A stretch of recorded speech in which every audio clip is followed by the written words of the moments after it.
In the Black Out Loud. Inside Global Chocolate's ESG initiatives.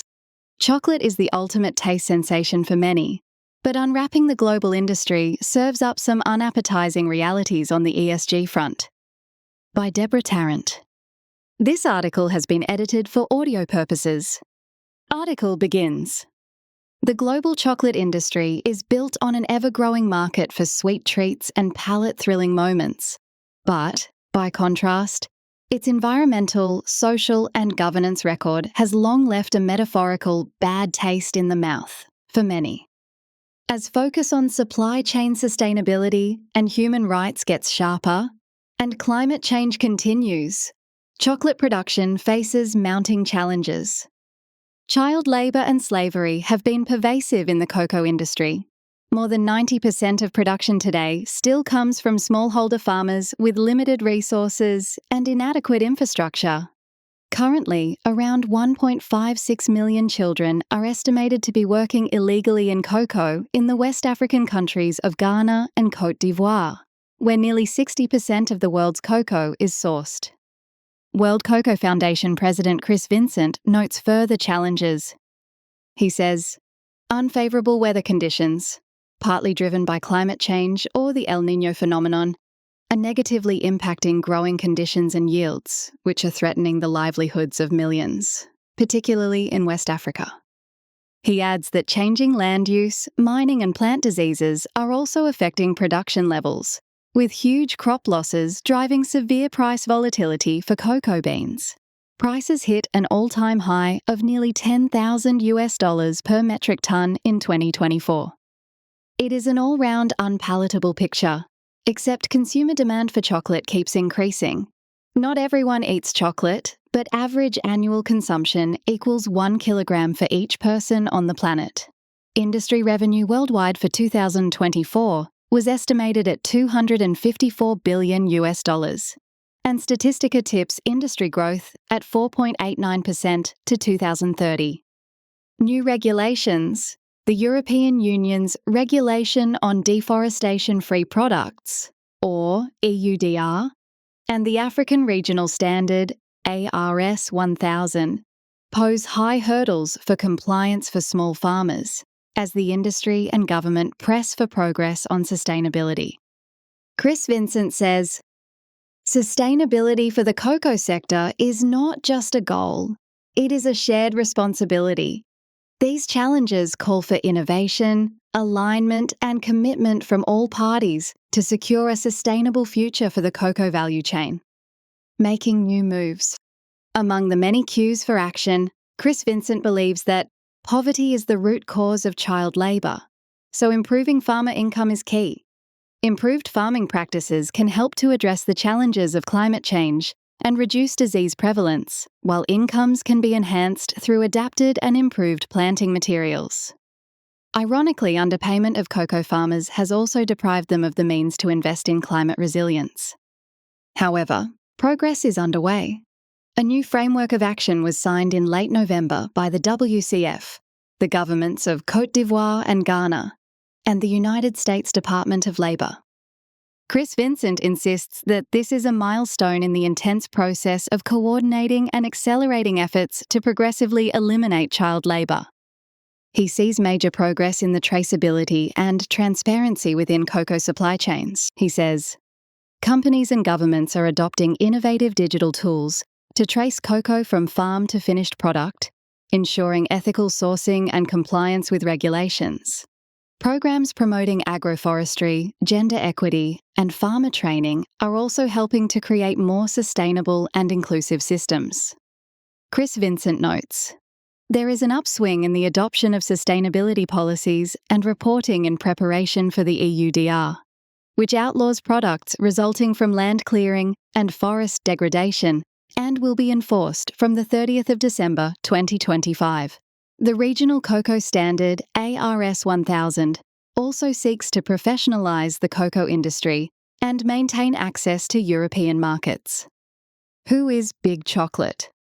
while the World Cocoa Foundation sees public-private partnerships as vital for tackling massive complexities by bringing together governments and industry to drive a united front. Squarely in the frame for scrutiny are major chocolate makers, also known as Big Chocolate.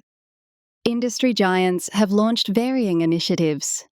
Some partner with well-known and long-standing certification schemes, such as Fairtrade and Rainforest Alliance, which set standards for cocoa production and provide incentives for farmers to adopt sustainable practices. Nestlé's cocoa plan is aiming for its responsible sourcing core requirements to cover its entire cocoa supply chain by the end of 2025. The plan includes accelerating incomes of cocoa farming households by focusing on productivity, child education, and agroforestry, with additional income underpinned by cash incentives. In December 2024, the International Cocoa Initiative, with support from the Hershey Company, implemented a project for developing and testing strategies to address children's exposure to pesticides in cocoa-producing areas in Côte d'Ivoire. According to the 2024 5th edition Chocolate Scorecard, other big-name leaders in the quest to clean up the industry include Ferrero, Mars Wrigley, and the German-based family company Ritter Sport, coordinated by an Australian-based coalition of anti-slavery organisations called Be Slavery Free, and compiled by a team of academics. The scorecard grades the world's chocolate companies on sustainability issues and reports annually. It ranks the policies and practices of chocolate traders, manufacturers, brands, and retailers on key criteria, including traceability and transparency, living income, child labour, climate change and deforestation, agroforestry, and pesticide use. Doing it differently. Dutch disruptor brand Tony's Chocolonely was called out for special achievement in 2024's scorecard. The company was formed 20 years ago by journalists who uncovered widespread forced and child labour abuses in the cocoa industry and determined the most effective way to change the industry was to join it.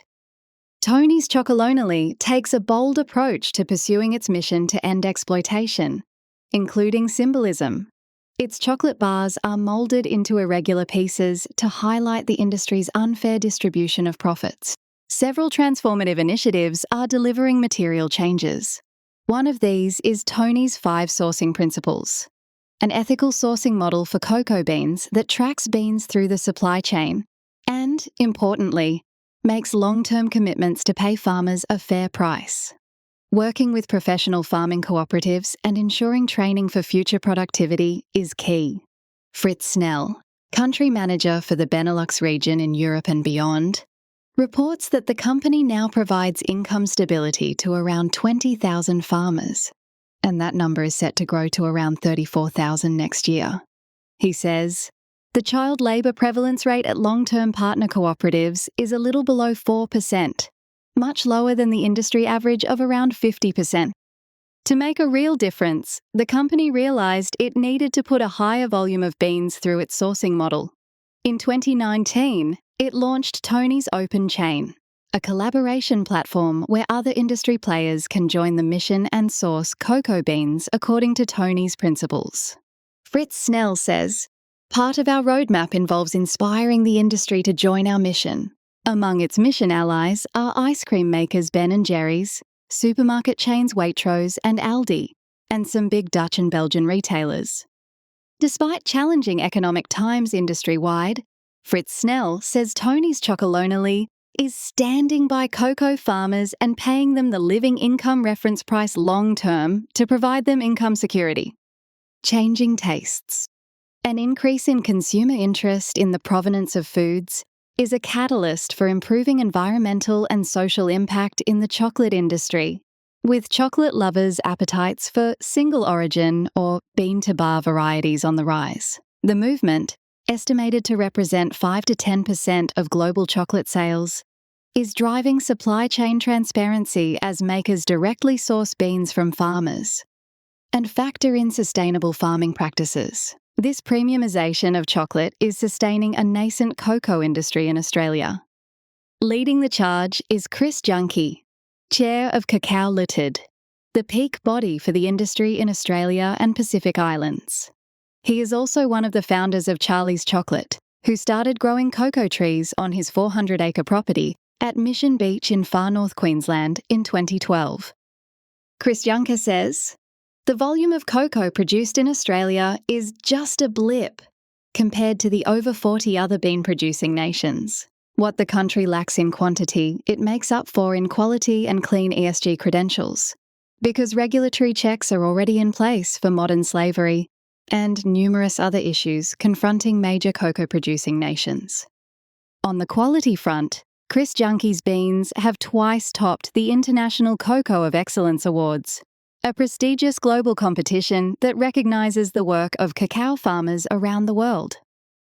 Showing global promise is the Queensland Department of Agriculture and Fisheries' world-leading research into cocoa genetics, exploring the unique qualities of cacao beans grown in the Pacific region. Growers are found in Fiji, Vanuatu, Samoa, and the Solomon Islands. Chris Junkie says Australian beans are highly sought for their taste and because they satisfy the ethical sensibilities of bean-to-bar consumers. His company's waiting list for bean buyers runs to 3 years. High labour costs, however, mean Australian beans are not on the shopping lists of price-driven confectioners with the brands that dominate supermarket shelves. Chris Juncker says, "We have identified that Australian cocoa can only compete in the premium chocolate space rather than in the commodity space." He predicts the future of the chocolate industry will follow a similar premiumisation path to the beer and wine industries, and emphasises, "Our aim is to be price givers, not price takers."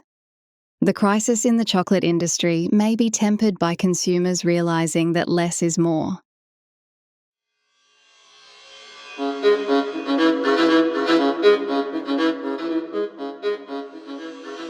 In the Black Out Loud.